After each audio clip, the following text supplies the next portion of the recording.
All right. So let me get it set up here. Okay. Okay. I'm speaking to my hypothetical parents. I'm a hypothetical teacher. Here's my introduction. Okay, my PowerPoint. Introduction to teacher designed assessments, performance assessments, and portfolio assessments by me, Madeline Zabilka, in the year 2024.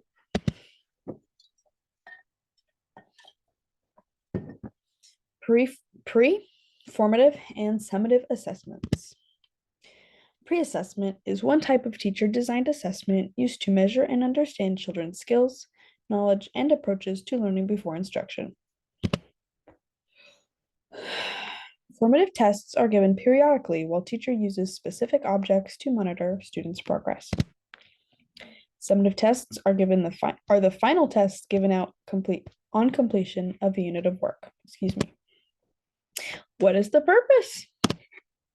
The purpose of these tests include providing objective data on students' learning and accountability, as well as additional information for making instructional decisions. How is it going to be implemented? How will these assessments be implemented in the classroom?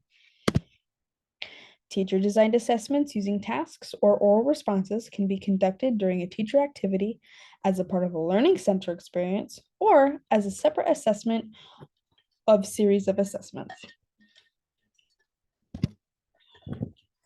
Examples of assessments. Sorting uppercase and lowercase letters into piles showing understanding of uppercase and lowercase. Identifying shapes, verbally referring either from object or printed picture. There are the letters. Here are my shapes. Assessments grow and adapt as children do. Assessments are formatted to grow as their skills and comprehension progress. Preschooler assessments are usually object visual based, where, as the child progresses in skills like reading and comprehension, assessments will become reading and question based in forms like a worksheet.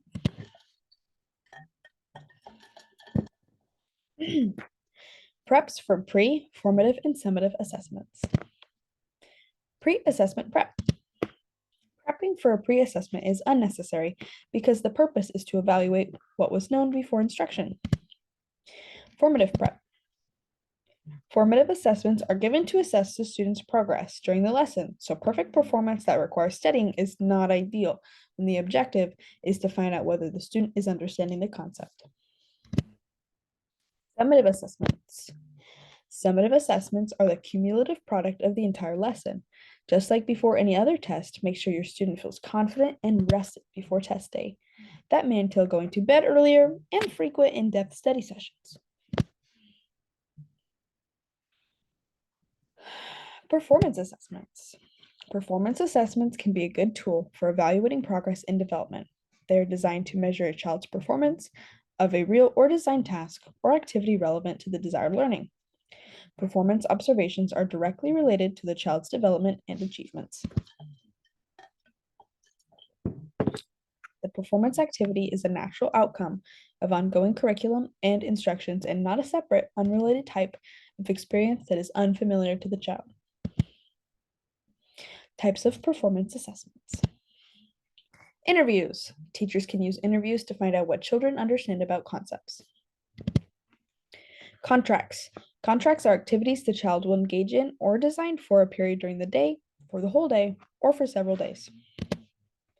Directed assignments. An extension of teacher-designed assignments involving a specific task designed to acquire the child's understanding rather than in the form of an interview. Games. Games could be used to understand children's progress with a skill or a concept. Work samples.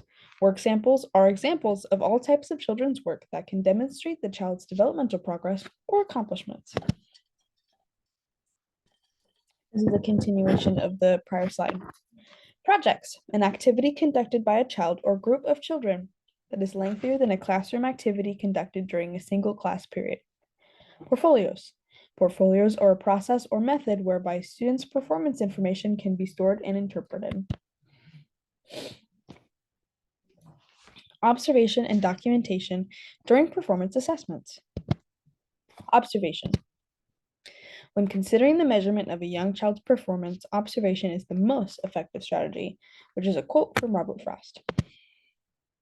Observation behaviors such as attending, examining, heeding, considering, investigating, monitoring, and studying, and watching enable the teacher to understand and know the child and what the child can do in real life circumstances and common learning situations. Sorry, I feel like I needed to take a deep breath there. Before observation, some components to be determined. Purpose. What do we want to know? Main emphasis. Who or what is being observed? Method of documentation. What information is needed? Use of observation. How will observation be used? Observation and documentation during performance assessments. Documentation. Documentation in these curriculum approaches is a process of documenting the progress of the activities to better understand the children's interest, thinking, and problem solving with their activities. 3 examples of documentation. Documentation with infants and toddlers. Individual forms can be used daily to track routine care and anecdotal notes with infants and toddlers. Curriculum documentation. The teacher's description of what children are doing over a period of time that include reflections by the teacher. Documentation through photographs, sound recordings, and field notes. The teacher's participation in documenting children's activities through photographs, the child's thoughts about experiences through recordings, and field notes about class activities increases the teacher's understanding of each child, which improves the relationship between teacher and child. Portfolio assessments. Self-assessment and reflection. Portfolios, particularly those that are used over a period of several years, make it possible for the student to observe growth and progress by comparing work samples and drawing longitudinally. Types of portfolios. Working portfolios, used to collect examples of students' work for future evaluation. Evaluative portfolios, permits the teacher to make an assessment of the student's progress, both formative and summative. Showcase portfolios, used to exhibit the child's best work. Archival portfolios. In schools that use portfolios from year to year, archival portfolios provide information to the next or future teacher.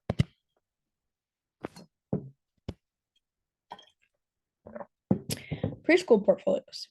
Preschool children use portfolios to reflect on progress that they made in the past year. Electronic portfolios. This tool helps teachers to collect, organize, and share student work. Storing portfolios. There are many ways teachers may choose to keep and store their portfolios. Options including, but not limited to, files, electronic files, shoe boxes, plastic crates, grocery bags, etc. In my hypothetical classroom, I would choose pizza boxes as my preferred method. I feel like pizza boxes have enough depth to include quite a bit. Like if it was just paper documentation from the year, like art or maybe worksheets, I feel like, I mean, it's like 3 inches deep of a box. I feel like that could hold quite a bit of paper.